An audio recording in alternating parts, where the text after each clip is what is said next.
Hello friends, आज के इस वीडियो में हम लोग देखने वाले हैं फसल पद्धति एवं फसल प्रणाली।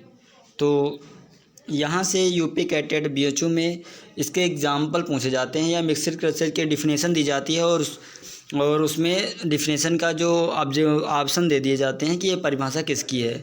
तो इसको ध्यान से देखिएगा और याद करिए। एग्जाम्पल ज़्यादा इंपॉर्टेंट है, जो एग्जाम्पल इसमें दिए गए हैं उसको आप लोग ध्यान से देख लीजिएगा। तो चलिए देखते हैं। पहला है मिश्रित खेती यानी मिक्स्ड फार्मिंग क्या होती है। तो एक निश्चित फार्म पर पशुपालन, मुर्गी पालन, मछली पालन, मधुमक्खी पालन व फसलें उगाना ही मिश्रित खेती कहलाता है। यानी फसलों के साथ साथ पशुपालन, मुर्गी पालन, मछली पालन और मधुमक्खी पालन करना मिश्रित खेती कहलाता है। अगला देखते हैं। अगला है फसल पद्धति क्या होती है यानी क्रॉपिंग पैटर्न क्या होता है। तो देखते हैं, किसी निश्चित क्षेत्र में निश्चित समय में बोई गई विभिन्न फसलों के क्षेत्रफल का अनुपात यानी अनुपात ही फसल पद्धति कहलाता है। यानी किसी निश्चित क्षेत्र में निश्चित समय में बोई गई विभिन्न फसलों के क्षेत्रफल का अनुपात होता है क्रॉपिंग पैटर्न। आगे देखते हैं। फसलों के वार्षिक क्रम यानी फसल चक्र व स्थान के प्रबंध तथा खाली क्षेत्र। यानी इसमें जो क्रॉपिंग पैटर्न होता है, फसलों के वार्षिक क्रम यानी फसल चक्र के बारे में जानकारी प्राप्त मिलती है। अगला है फसल प्रणाली यानी क्रॉपिंग सिस्टम। तो फसल प्रणाली देखते हैं क्या होता है। फसल पद्धति का फार्म पर उपलब्ध संसाधनों एवं तकनीक के साथ संबंध होता है। यानी जो फसल फार्म पर उपलब्ध संसाधन होते हैं और जो तकनीकी होती है उसके बीच जो संबंध होता है वो फसल प्रणाली कहलाता है। भारत की देखते हैं। भारत की मुख्य फसल प्रणाली क्या है, तो वो है धान गेहूँ। याद रखिए, भारत की मुख्य फसल प्रणाली धान गेहूँ है। आगे देखते हैं मोनोकल्चर। तो मोनोकल्चर क्या होता है। कई वर्षों तक किसी स्थान पर लगातार एक ही फसल उगाना। जैसे धान धान धान यानी कई वर्षों तक लगातार किसी स्थान पर एक ही फसल उगाना है। मतलब पहले वर्ष धान, फिर अगले वर्ष भी धान और उसके बाद भी धान लगाते हैं, तो उसको मोनोकल्चर भी कहा जाता है। अगला है एकल फसल यानी मोनोक्रॉपिंग। वो ऊपर मोनोकल्चर था, यहाँ पर मोनोक्रॉपिंग है। तो मोनोक्रॉपिंग क्या होता है। एक निश्चित खेत में एक वर्ष में केवल एक फसल उगाना है। यानी अगर किसी खेत में केवल एक साल में एक ही फसल उगाते हैं तो उसको मोनोक्रॉपिंग कहा जाता है। आगे देखते हैं बहुफसलें या मल्टी क्रॉपिंग क्या होता है। तो एक निश्चित खेत में दो या दो से अधिक फसलें बोना बहुफसलें का उदाहरण है। यानी एक निश्चित खेत में दो या दो से अधिक फसलें बोना ही बहुफसलें या मल्टी क्रॉपिंग कहलाता है। तो देखते हैं, ये दो प्रकार की होती है मल्टी क्रॉपिंग। पहला है मिश्रित फसल यानी मिक्स्ड क्रॉपिंग। तो बिना निर्धारित पंक्ति के बीजों को मिलाकर दो या दो से अधिक फसलें एक साथ उगाना मिश्रित फसल कहलाता है। यानी बिना निर्धारित पंक्ति के बीजों को मिलाकर दो या दो से अधिक फसलें एक साथ उगाना मिश्रित फसल कहलाता है। अगला है अंतरा फसलें। इंट्रा क्रॉपिंग क्या होता है देखते हैं। इंट्रा क्रॉपिंग तो ये होता है एक ही खेत में एक निश्चित पंक्ति यानी डिफाइंड रो में या एक समान पैटर्न पर दो या दो से अधिक फसलें एक साथ उगाना अंतरा फसलें कहलाता है। एक ही खेत में एक निश्चित पंक्ति में या एक समान पैटर्न पर दो या दो से अधिक फसलें एक साथ उगाना अंतरा फसलें कहलाती हैं। अगर उदाहरण की बात की जाए, जैसे गेहूं प्लस सरसों यानी गेहूं और सरसों को एक साथ बोते हैं, इनमें जो रेशियो होता है, ये रेशियो इम्पोर्टेंट है। 9:1 का रेशियो होता है। यानी 9 अगर गेहूं लेंगे 9 रो तो 1 रो सरसों की लेंगे। वैसे ही चना और सरसों की अगर बात की जाए तो चना की 4 लेंगे और सरसों की 1 लेंगे, या चना की 6 लेंगे सरसों की 1 लेंगे। ये रेशियो बहुत इम्पोर्टेंट है। अगला है बहुमंजिला खेती यानी मल्टी स्टोरीड क्रॉपिंग क्या होती है। तो ये देखते हैं, अलग अलग ऊंचाई की फसलों को एक साथ बोना। यानी अलग अलग ऊंचाई की फसलों को एक साथ इसमें बोया जाता है, इसको बहुमंजिला खेती कहते हैं।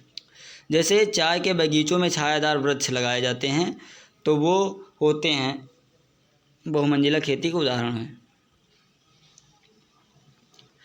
अगला है फसल चक्र। तो देखते हैं फसल चक्र क्या होता है। क्रॉप रोटेशन, एक निश्चित भूभाग पर फसल को हेर फेर कर बोना फसल चक्र कहलाता है। यानी ये किसी निश्चित भूभाग पर यानी किसी क्षेत्रफल पर फसल को अदल बदल कर बोना फसल चक्र कहलाता है। अगला है अवतरण या अविराम फसलें यानी रिले क्रॉपिंग क्या होता है। तो देखते हैं, पहली फसल को काटने से पूर्व और दूसरी फसल लगाना क्या कहलाता है, रिले क्रॉपिंग कहलाता है। यानी पहली फसल काटने से पूर्व और दूसरी फसल लगा देना, यानी पहली फसल कट ना पाए और दूसरी फसल लगा देते हैं तो इसको कहा जाता है रिले क्रॉपिंग। और रिले क्रॉपिंग का जैसे उदाहरण की बात की जाए तो धान की कटाई से पूर्व मसूर या अलसी बो देना। जैसे धान की कटाई से पूर्व 3-4 दिन पूर्व मसूर या अलसी बो देते हैं, इसको कहा जाता है रिले क्रॉपिंग। अगला है पैरा। देखते हैं पैरा क्या होता है। तो पश्चिम बंगाल व बिहार में रिले क्रॉपिंग का एक प्रकार होता है पैरा, याद रखिएगा। अगला है उतेरा। उतेरा क्या होता है, मध्य प्रदेश में रिले क्रॉपिंग का एक प्रकार है। ये जो उतेरा होता है मध्य प्रदेश में रिले क्रॉपिंग का एक प्रकार होता है। अगला देखते हैं गली फसलें यानी एले क्रॉपिंग क्या होता है। तो देखते हैं, भूमि की उर्वरा शक्ति व उत्पादन शक्ति को बढ़ाने हेतु बड़े पेड़ों की पंक्तियों के बीच में फसलें उगाना एले क्रॉपिंग कहलाता है। यानी भूमि की उर्वरा शक्ति को व उत्पादन शक्ति को बढ़ाने के लिए पेड़ों की पंक्तियों के बीच में जो फसलें उगाई जाती हैं उसको एले क्रॉपिंग कहा जाता है। जैसे उदाहरण देखते हैं, हल्दी, अदरक, उड़द, शकरकंद आदि को सफ़ेदा व बबूल के बीच में लगाया जाता है। हल्दी, अदरक, उड़द, शकरकंद को सफ़ेदा बबूल के बीच में लगाना एले क्रॉपिंग कहलाता है। अगला देखते हैं ले फार्मिंग। तो ले फार्मिंग क्या होता है, कृषि फसलों के फसल चक्र में 2 वर्ष या उससे अधिक समय तक चारागाह रखना या ले फार्मिंग कहलाता है। यानी कृषि फसलों के साथ साथ यानी जो चारा वाली फसलों को उगाना फसल चक्र में शामिल करना 2 वर्ष या उससे अधिक समय तक, तो उसको कहा जाता है ले फार्मिंग। अगला देखते हैं अरेबल फसलें क्या होती हैं, अरेबल क्रॉप्स। तो देखते हैं, ऐसी फसलें जिनके लिए जुताई क्रियाएं करना आवश्यक है उन्हें अरेबल फसलें कहा जाता है। यानी जुताई क्रियाएं करना इम्पॉर्टेंट ही है। तो जैसे आलू, तंबाकू, धान, गन्ना और मक्का, ये सभी ऐसी फसलें हैं जिनको जुताई की क्रियाएं करना बहुत ही आवश्यक है। अगला देखते हैं सहायक फसलें। तो सहायक फसलें देखते हैं क्या होती हैं। यह फसलें मुख्य फसलों से पहले या त्वरित बढ़ने के लिए लगाई जाती हैं।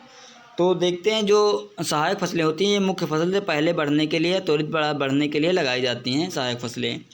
जैसे उदाहरण है बरसीम व रिजिका में सरसों लगाना, बरसीम व रिजिका में सरसों लगाना जिससे पहले कटाई में अधिक उपज प्राप्त होती है। ये भी इसका प्रॉफिट होता है कि अधिक जो पहली कटाई होती है उसमें अधिक उपज प्राप्त होती है। अगला देखते हैं पेड़ी या राटूनिंग क्या होता है। तो देखते हैं, पहली वाली फसल को काटने के बाद यानी जो पहली फसल कट जाती है उसके बाद उसी तने से दूसरी फसल लेना रेटूनिंग कहलाता है। यानी पहली फसल कट गई और उसके बाद उसी तने से जो दूसरी फसल ली जाती है तो उसको कहा जाता है रेटूनिंग यानी पेड़ी कहा जाता है।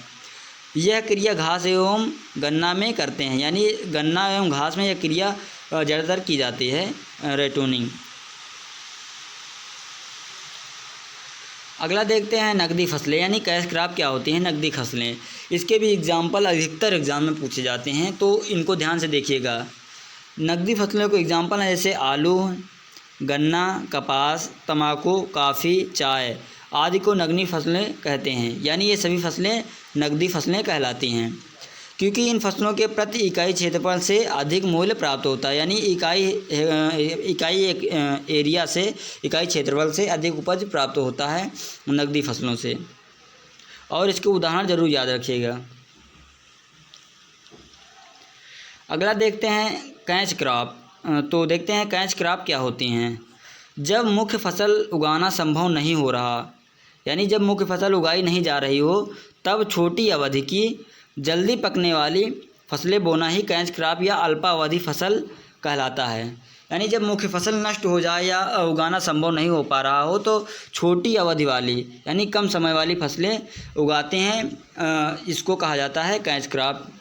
तो इसके उदाहरण याद रखिएगा, मूंग, उड़द, प्याज और चंवला। याद रखिएगा, मूंग, उड़द, प्याज और चंवला इसके कैच क्रॉप के उदाहरण हैं।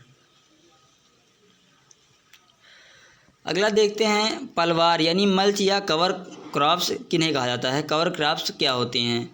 तो ये फसलें भूमि को ढककर रखती हैं। जो कवर क्रॉप होती हैं वो भूमि को ढककर रहती हैं और जो मृदा नमी संरक्षण करने व मृदा क्षरण को रोकने में सहायक होती हैं। ये जो कवर क्रॉप्स होती हैं ये भूमि को ढककर रखती हैं, जिससे मृदा में नमी संरक्षित होती है और मृदा क्षरण भी कंट्रोल होता है। अगर उदाहरण की बात की जाए तो इसके उदाहरण हैं लोबिया, मूंगफली, उड़द और शकरकंद। उदाहरण ज़रूर याद रखिएगा क्योंकि उदाहरण ही पूछे जाते हैं कि जो कवर क्रॉप्स होती हैं इसके उदाहरण ऑप्शन दे देंगे और तो इन्हीं में से कोई ऑप्शन में मिल जाएगा आपको, तो इसको ज़रूर देखिएगा, उदाहरण ज़रूर याद कर लीजिएगा। चलिए देखते हैं अगला, फांस फसलें यानी ट्रैप क्रॉप। तो देखते हैं ट्रैप क्रॉप क्या होती हैं।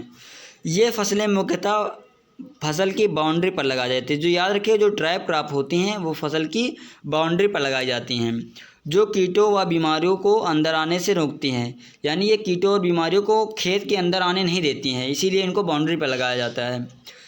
तो अगर उदाहरण की बात की जाए तो इसका उदाहरण है पत्ता गोभी के साथ सरसों तथा टमाटर।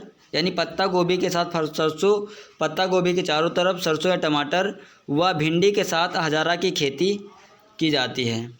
यानी हजारा की खेती लगा दी जाती है, जिससे कि जो ट्रैप क्रॉप का काम करती है। अगला देखते हैं निर्वाह कृषि यानी सबसिस्टेंस फार्मिंग क्या होता है, यानी निर्वाह खेती क्या होता है। तो देखते हैं, खेती से प्राप्त उत्पादन जो केवल पारिवारिक आवश्यकताओं को पूर्ण करता है। यानी खेती से जो प्राप्त उत्पादन होता है उससे केवल पारिवारिक आवश्यकताएं ही पूरी होती हैं, तो उसी को कहा जाता है जीवन निर्वाह खेती। ये शब्द से ही साफ दिख जाता है कि पारिवारिक खेती का मतलब ये होता है कि केवल परिवार की आवश्यकताएं पूरी होती हैं। अगला है सघन खेती यानी इंटेंसिव फार्मिंग क्या होता है। तो देखते हैं, प्रति इकाई यानी पर यूनिट भूमि पर अधिक मात्रा में खाद व पानी देकर, भूमि में अधिक मात्रा में खाद या पानी देकर या तकनीकी का उपयोग कर यानी टेक्नोलॉजी का अधिकतर उपयोग करके अधिक उत्पादन लेना सघन खेती कहलाता है।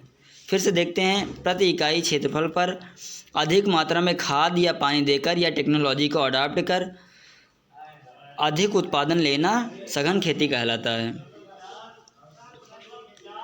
अगला देखते हैं दियारा खेती यानी दियारा कल्टीवेशन क्या होता है। तो देखते हैं, नदी के किनारों एवं बाढ़ग्रस्त क्षेत्रों में, नदियों के किनारे और बाढ़ग्रस्त क्षेत्रों में बाढ़ हट जाने के बाद जो खेती की जाती है उसी को दियारा कल्टीवेशन कहते हैं।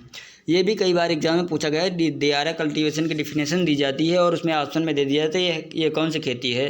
तो उसको याद रखिएगा, जो नदियों के किनारे खेती की जाती है और बाढ़ग्रस्त क्षेत्रों में बाढ़ हटने के बाद खेती की जाती है उसी को दियारा कल्टीवेशन कहते हैं। अगला देखते हैं समोच्च खेती यानी कंटूर कल्टीवेशन क्या होता है। समोच्च खेती ये भी अधिकतर एग्जाम में पूछा जाने वाला प्रश्न है। तो देखते हैं, पहाड़ी क्षेत्रों में यानी मेनली ये कहाँ होता है, तो ये होता है ज़्यादातर पहाड़ी क्षेत्रों में होता है। तो पहाड़ी क्षेत्रों में ढाल के विपरीत दिशा में की जाने वाली खेती होती है समोच्च खेती। पहाड़ी क्षेत्रों में ढाल के विपरीत की जाने वाली खेती होती है समोच्च खेती, इसको याद रखिएगा। अगला देखते हैं आपातकालीन खेती। तो आपातकालीन खेती क्या होता है। तो बारानी क्षेत्रों में लघु अवधि की फसलें उगाना जो उस क्षेत्र के लिए लाभदायक होती हैं उसी को कहा जाता है आपातकालीन खेती।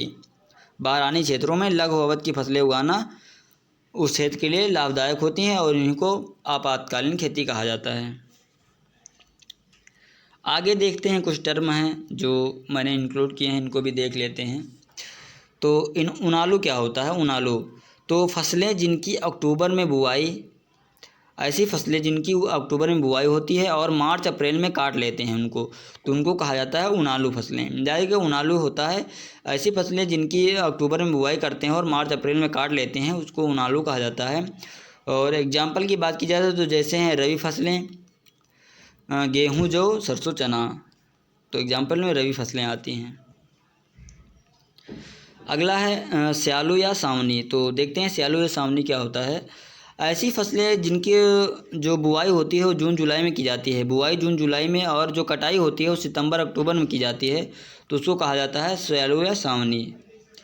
तो इस वीडियो में बस इतना ही। अगर ये वीडियो आपके लिए हेल्पफुल है तो बिना कहे लाइक और शेयर ज़रूर करिएगा, और अगर ये वीडियो आपके लिए हेल्पफुल है तो सब्सक्राइब कर लीजिएगा। मिलते हैं नेक्स्ट वीडियो में। Thanks for watching.